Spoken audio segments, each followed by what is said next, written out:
Hello and welcome to Evidence Pending, my paranormal life. Behind me is a yew tree, Taxus baccata, as it's known in Latin. Yew trees were among the most sacred of trees to the ancient inhabitants of these islands.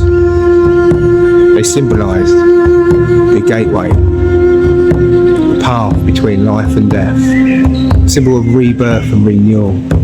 Standing quietly in the churchyard of Thorntinghall in Perthshire, Scotland, right in the heart of the Highlands, there is a tree.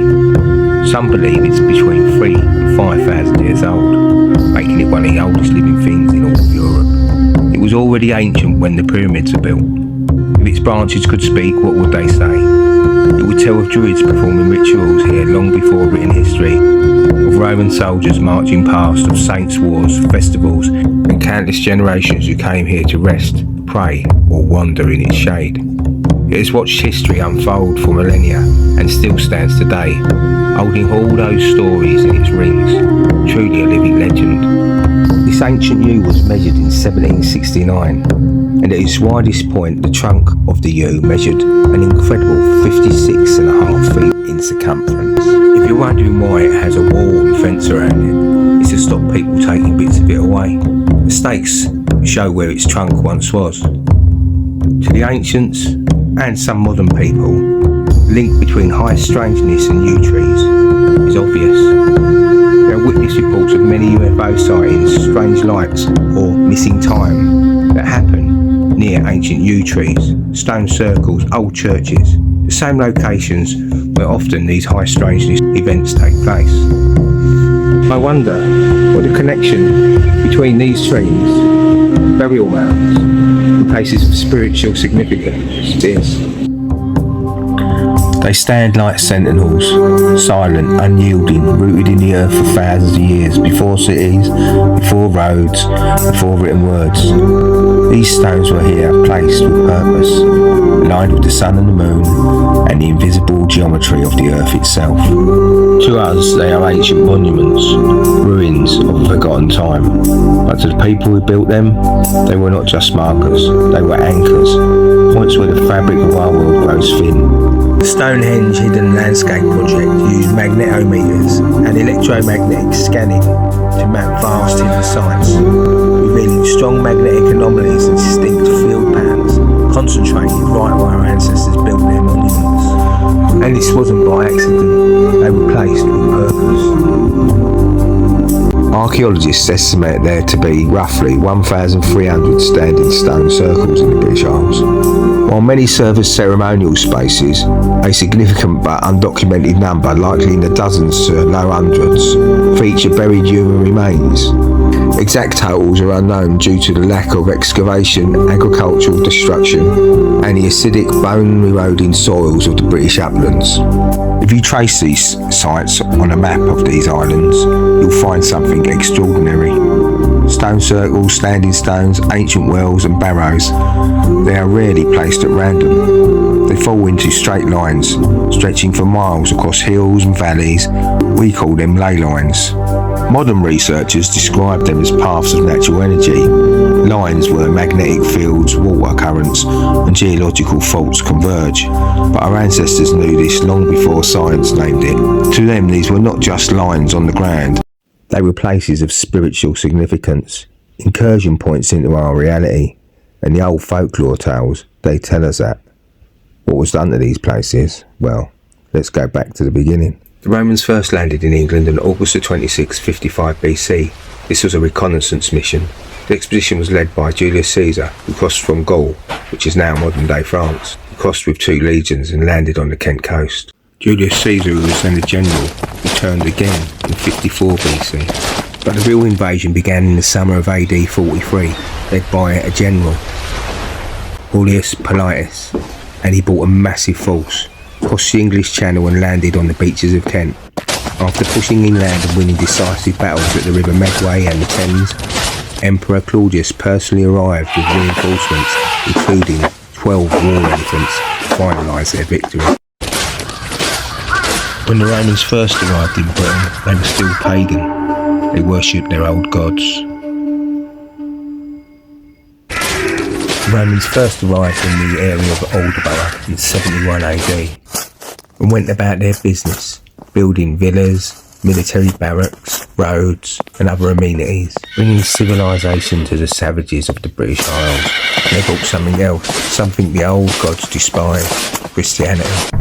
They started getting rid of the old temples, the sacred places that they once worshipped in. Now, as it so happens, the devil was standing on How Hill. He had become enraged by the growth of the nearby town of Aldborough, possibly due to a dispute with the inhabitants and their increasing piety. In a fit of rage, he decided to ding down the entire town using massive stones as arrows. He picked up huge pieces of millstone grit and began getting ready to hurl them. He growled a warning. Borough, keep out the way for Aldborough town, I will ding down. And he launched massive pieces of rock at Aldborough. The first stone flew, then a second, then a third, and then a fourth.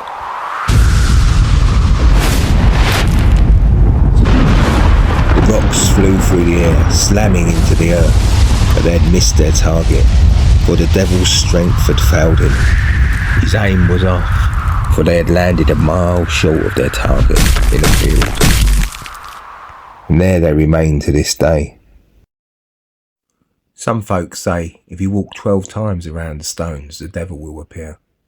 But there used to be more than 3 stones. So would it still work? So the next time you drive or walk past Boroughbridge, look out for those fields. The Romans are gone, their empires are dust. But the devil's missed shots, they're still standing. Would you walk round these 12 times to see if he's still watching? Let me know in the comments below this video. Danby Loamore, Easington Highmore and Danby Beacon sit amid one of North Yorkshire's most ancient landscapes, ringed by thousands of years of burial mounds, cairns and standing stones. For generations this ground has been a site of persistent reports, strange dancing lights, unexplained craft in the dark skies, and encounters with spectral hounds like the bar guest. Also wild men and figures that many believe to be interdimensional or even extraterrestrial in origin have been seen. It's a place where the ancient sacred sites and modern unexplained phenomena have walked side by side for centuries.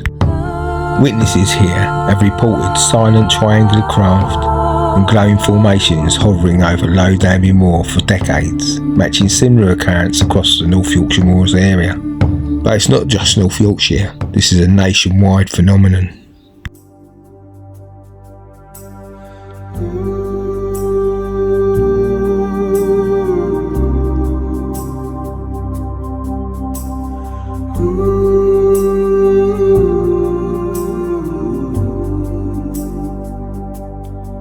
Silbury Hill is not a burial mound, but it is Europe's tallest prehistoric mound, constructed around 4,500 years ago, and is situated in an area where a lot of high strangeness happens.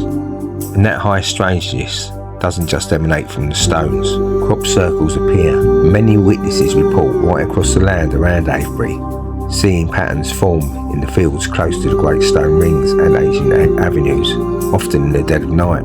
For centuries these patterns have kept appearing, linked by many to the same mysterious forces that make this sacred land so very different from anywhere else.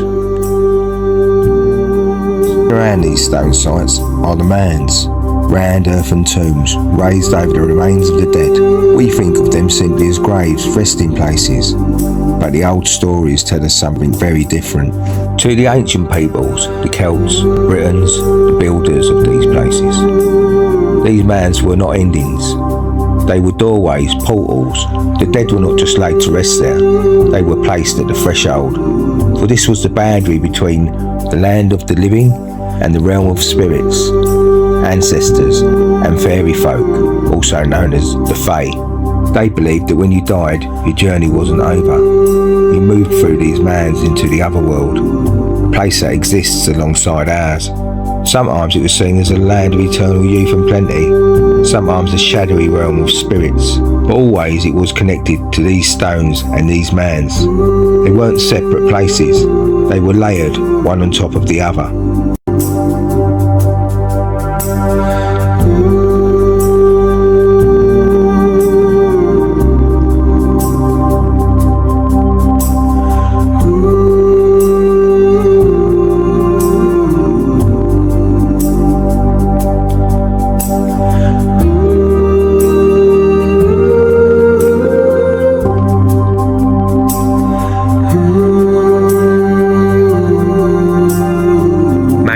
Stands as one of Britain's most sacred ancient mounds, and folklore across the land tells how such great barrows were the dwelling places of the city and the Fae. It is a classic thin place where the veil between our world and theirs grows almost transparent. These are shared beliefs held across centuries and nations alike, that these monuments mark the thresholds, and the old stories of shining ones and hidden realms are more than just myth. They are a memory of something truly real. And it wasn't only the dead that passed through the doors of these mounds. Legends speak of the Fae, the good neighbours, the Siddhi, beings of immense power, neither fully spirit nor fully mortal, creatures of light and dark, beauty and danger. The stones marked where their world touched ours, at certain times of year, midsummer, midwinter, or when the mist rolls heavy on the ground. Deep in the Cotswolds stand the Rollright stones. They sit in a haunting landscape born of a legendary curse, as folklore tells it. An ambitious king was marching across the ridge with his army, determined to conquer all of England, when suddenly he was confronted by a beautiful yet powerful witch. She issued a deceptive challenge. 7 long strides thou shalt take, and if long Compton thou canst see, King of England thou shalt be. Full of hubris, the king stepped forward, but a man rose up, blocking the view of the village below. Before he could retreat, the witch cackled her final spell, instantly petrifying them all. The ambitious monarch became the solitary King's Stone. His loyal army, frozen in the circle known as the King's Men, still stand there to this day, and a group of treacherous soldiers who were plotting nearby against the king became the Whispering Knights, doomed to stand there till the end of time.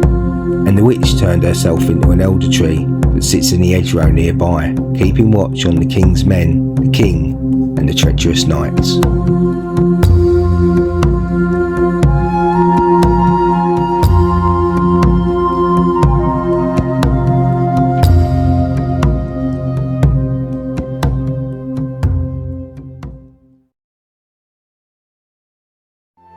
And some standing stones aren't standing stones at all. They're the remains of burial mounds, but they still have a magical quality to them.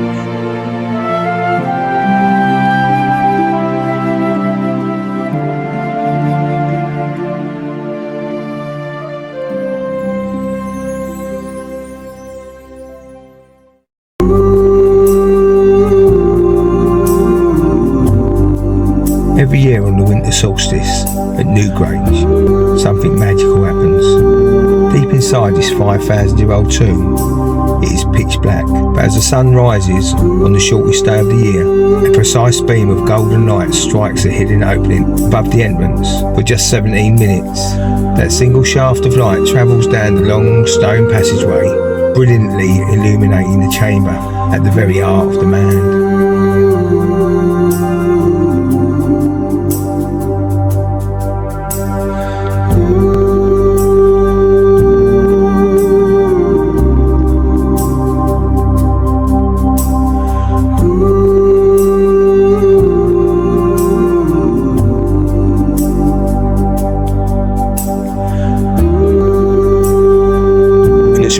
solstice and equinox dates, the barriers vanish, the man's open, the stones act as gates, and the fae can step through. There are hundreds of old tales of travellers walking near these stone circles, seeing lights dancing between the stones and the mans, hearing music no mortal could make. Sometimes they would step through thinking they were just walking into a clearing, only to find themselves in a place where time moved differently, where a single night could last 100 years or vanish in a moment. These were the thin places, and the stones stood guard at every entrance.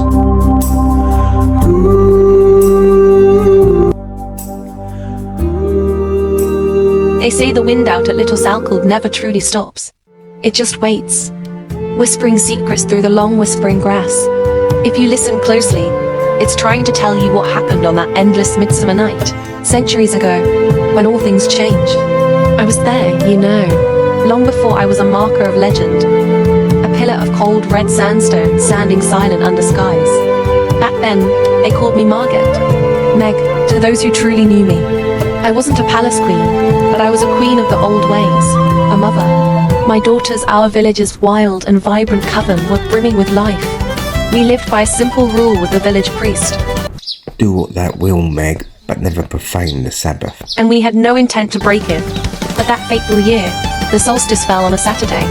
The bonfire blazed, air heavy with crushed herbs, feet pounding against the earth, as music and laughter rose into the night. As midnight neared, I called an end. I paid the pipers. It was time to go home. But youth is always stubborn. My daughters wanted just one more wild dance beneath the stars.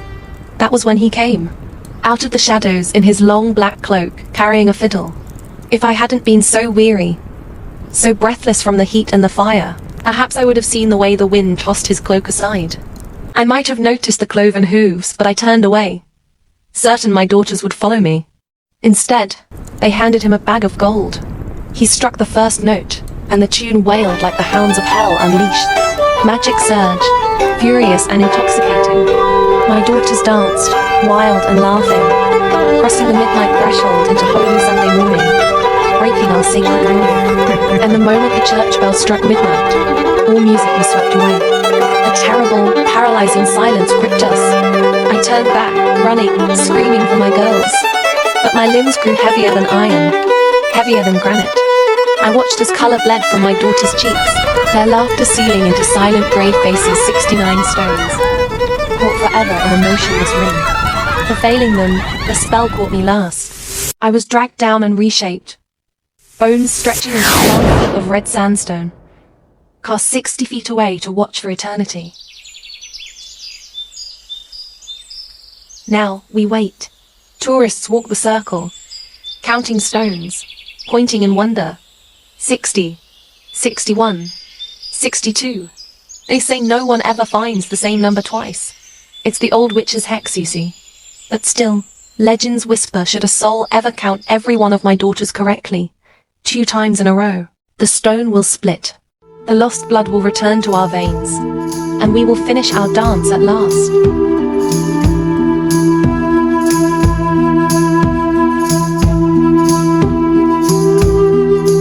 Go ahead, try for yourself. But remember, here at Little Salkeld's Witch's Circle, the wind is always waiting, and so are we. I came here once before. It was around sunrise. It was really quiet. It was very still. And then I felt it. The air pressure changed. I couldn't explain what was happening. It felt like I wasn't alone. Not like someone was standing next to me, but like someone was there, right there, but out of sight. They looked like windows or doors. Like if I reached out, I could put my hand right through them. It was the strangest feeling. I left quickly. I felt like I was intruding. Science may call them monuments. Archaeologists call them tombs. But the land remembers something else. The lines still run. The men still hold their secrets. And at the stones the doors are never truly closed. They're just waiting for the right time, the right place, and those who know how to look. The Nine Ladies Stone Circle on Stanton Moor dates back to around 4,000 years, to the early Bronze Age. To this day, druids and pagans gather here for seasonal rites. It remains an active sacred spiritual site, and it carries a long record of UFO sightings, with many people reporting strange lights and craft appearing near this ancient circle. Like many of the other circles in the British Isles, this circle is connected with giants, and also with women dancing on a Sabbath and being turned to stone. In this case, there's a stone called the King Stone. It was the fiddler that played the music, and he apparently comes back to life once a year to play his music again. But what's the truth of these tales? Can anyone answer that question? Why are there so many sightings of strange creatures, UFOs, and other high strangeness around these sites? We walk up on a world that is layered, one world on top of another, and the stones are the keys. The Rudston Monolith is the tallest standing stone in the United Kingdom. It weighs in at a whopping 40 tonnes and is between 4,000 and 4,500 years old. Yet its actual date of construction will never be known by modern man. It was capped with lead back in 1773. This was done to try and stop the things that were going on. The people connected to this monolith. Many high strangeness events have been recorded and put down to this monolith's existence. North Yorkshire Moors is an ancient landscape shaped by prehistoric hands over 5,000 years ago. It is scattered with Bronze Age barrows, standing stones, stone rows and cairns. All are linked by ancient trackways and powerful ley lines that crisscross the ever-clad moors and ridges. It has long been known as a thin place, a realm where the veil between worlds feels thin. This dark sky landscape sees frequent reports, unexplained lights, structured craft and close encounters, alongside cryptid sightings from shadowy figures to strange beasts. Many people believe these events happen precisely because the boundary between our world and what lies beyond is easier to cross here, just as our ancestors sensed when they built these sacred monuments across the moors millennia ago. But for me, it's not a belief, it's a fact. Behind me in the distance is Danby Beacon. It's the high point around here, and I'm surrounded by standing stones, burial grounds. This area was something of an important place to our ancestors, but for what reason? Will we ever know the truth?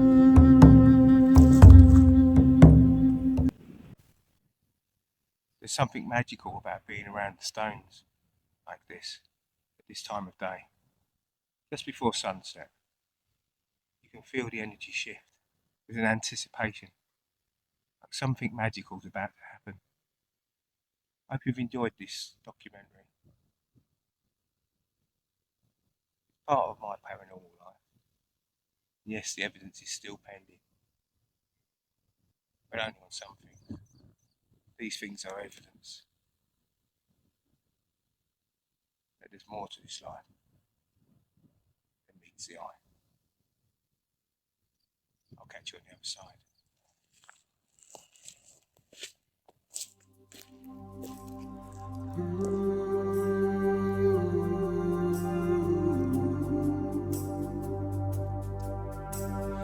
Ooh.